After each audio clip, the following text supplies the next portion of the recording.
Friday, June 11th. This week's safety focus of the week. Just a quick highlight here in the Vermont Department of Health forward plan. We're 2,000 people away from our 80% goal. So we're on a good track. I've been hearing maybe Saturday, but the way that's looking, I think it was only like 250 people got vaccinated the other day. So we are on track, but it's starting to slow down a little bit. So hopefully in the next week or so, we'll get a good conference from the governor. Let me just highlight this. This week's code of conduct is to maintain respectful behavior whenever one is working, driving a company vehicle, or wearing the company logo. You are always representing this company. So it's a very good code item to remember, and it's really all about integrity. Nice job this week. Another 7 days without a recordable injury.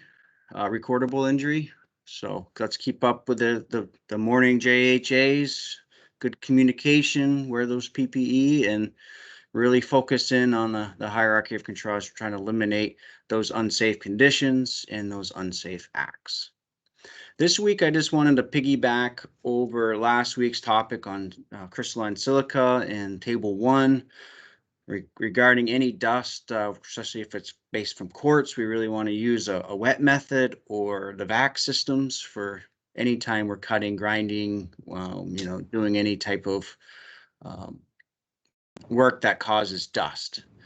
So I just kind of wanted to look at the hierarchy of controls along with the N99 masks and the requirements that we're starting to see an uptick on citations from our enforcement over in VOSHA. So again, that table 1 is that engineering control, water, and the HEPA vac to try to isolate people from the hazards. And then also in table 1, you have that 4-hour exposure. Is it over 4 hours? Is it under 4 hours? So that's that kind of administrative controls, is trying to change in the way we work around the hazard. So the dust control is very important. And then that last line of defense is those N99 masks, and that's the way we can kind of protect ourselves if we have to go over those 4 hours of chipping, and we can't quite keep the dust down as well as we would like. We have those dust masks available for all ECI employees. So that last line of defense, with those silica exposures, those dust masks, those N99 that are available in the tool crib, it's very important.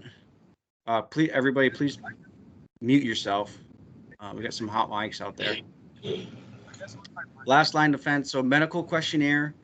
There's this website right here at champlainmedical.com to quickly fill out your medical questionnaire. It's just making sure that you're physically fit to wear a dust mask, half-face respirator, all the really respiratory protection necessary. So all ECI employees that wear a dust mask should have a questionnaire filled out. If you need to, contact health and safety, and we'll help you through that process. Also, the fit test. Each employee should go through roughly a quantitative test regarding that N99 mask, making sure it's a properly fit and how to properly don it and duff it.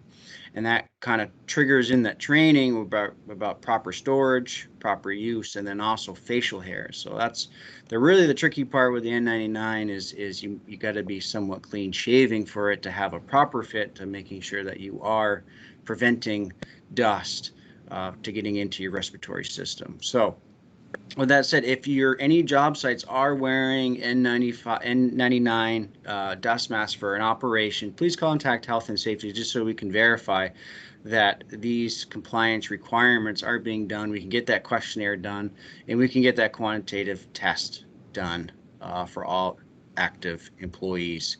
And that goes along with the PAPRs, the power air purifying respirators that we have for lead work, and we are using from time to time for bridge work in Sharon currently. So something that we've kind of highlighted on that project, but it's very important moving forward that we're just meeting all the proper criteria when it comes to respiratory protection, and anytime we're using an N99 dust mask, that we're following these steps. So that's what I have for for the safety topic. If anyone has any questions, contact Health and Safety. We'll pass over to Ken for the rest of the presentation. I've got a question, Matt, on the medical questionnaire form. Is that filled out just once and you're good? And how do you know if is it still effective? I mean, we get older, our health conditions change. Is there a frequency of renewing that form? So the standard is one-time deal unless there's a major medical condition change in your condition. Okay. So if something, something dramatically happens to your health, it's good to revisit that questionnaire. Okay. Sounds good. Thanks. You're welcome. Okay. So let's see. I'm going to take over here, right? Yes, please. Screen. There we go. Do you see my screen? We do, Ken. Perfect. I'm going to open that up. Does that get bigger? It is. All right. Fill it right out here. So announcements for this week, of course, we're on Teams. So if you're on GoTo training, you're going to wonder what's going on here because there's no meeting on that platform. And this week would be the last week, I believe, of the healthcare premium holiday. Bummer that it's over, but it was good while it lasted. The ECI Primary Care Wellness Program, I know that gradually people are kind of getting signed up for this and participating, so that's great. I know there's some great stories about the benefits of it. So if you haven't, even if you don't think you really need primary care at this moment, do it anyway so you're ready, because once you need it, it is not a simple process just to appear. Typically any health provider wants a little background before they treat you for anything. This coming Monday, the 14th, would be 1 whole year since the passing of Alan and the founder of Engineers Construction. So they get a picture of him here.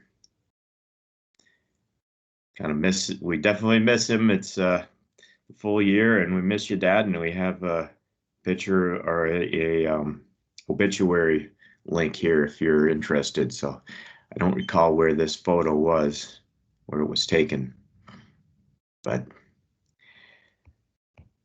we'll remember him forever. So for new employees, we have some new blood here. We have Tanner Coffee, and also Tyler Anderson. So welcome, guys. Hope to see you around the job sites and make these guys feel welcome. For weather outlook, get kind of some showery weather in the forecast, which we do need rain. So hopefully it's just in the evenings and doesn't impact our work, although some of our work is in the evenings. So I don't know when we want it, but we do need some rain. COVID policies, I don't want to say too much about all these because the nature of them changing, except that if you are sick or you have a positive test result, let the safety department know before you come to work.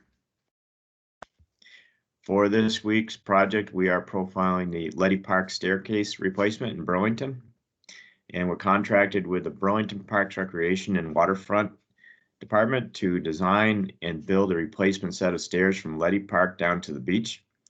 That's behind the hockey rink. And ECI subcontracted with Du Bois and King for the structural design. We self-performed the piling design, and the metal stair framing was fabricated by LWI Metalworks out of Morrisville. The stairs are supported by a concrete footing with drilled hollow bar piles and horizontal anchors on the top and intermediate footing. So bottom footing did not have any piles or anchors. There's the original stairs. They were getting old and rickety and needed replacement. Probably had some code issues. And here's the plan we all worked from. You can see the vertical piles at the mid footing and the upper footing, and the the horizontal anchors there to resist those lateral forces and also to give it more stiffness for the footings on the slope. Picture here drilling the vertical piles right down near on the waterfront. This is on the north end of Burlington. If you're not familiar with Leddy Park, it's right off the bike path. Mixing grout, of course, for the anchors, the grout plant, and doing some testing of the grout. This is a mud balance. All it is really, it's a simple balance. There's a cup there on the one end on the right-hand side or the left-hand side of Brendan there, and that you fill it with grout. The cap squeezes out all the excess grout and air, and then you just clean it up. I got an interruption in the background here, and then you weigh it, and you can get a density of the grout, and the density of the grout gives you an idea of the quality of the grout. Because if there's too much water, the density goes down. Too much water means a lower strength. We shoot for a 0.45 water to cement ratio, which is 5 gallons of water for every sack of cement.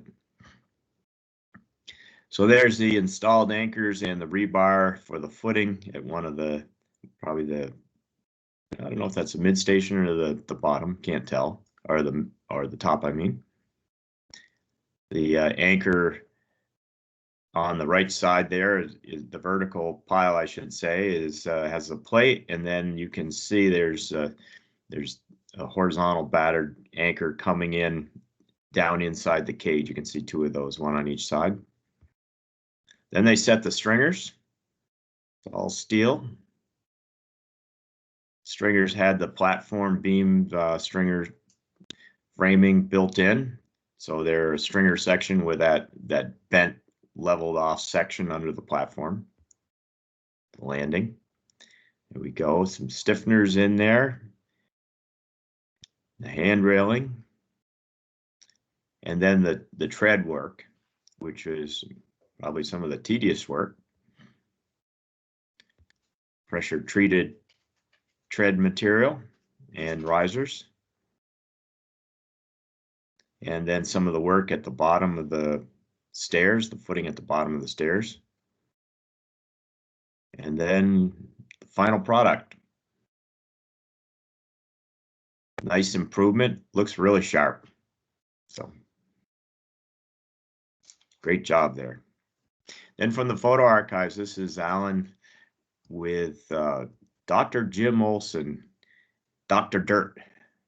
Dr. Jim Olson, he was actually my professor at UVM in soil mechanics, geotechnical engineering. So he went by Dr. Dirt. He had that as his license plate too. So I think he's still around, consults occasionally, I'm assuming. And this is on the north end of Burlington on the waterfront at the Murphy Seawall. I can't recall whether that's just north or just south of, I think it's just north of Leddy Park, but very close.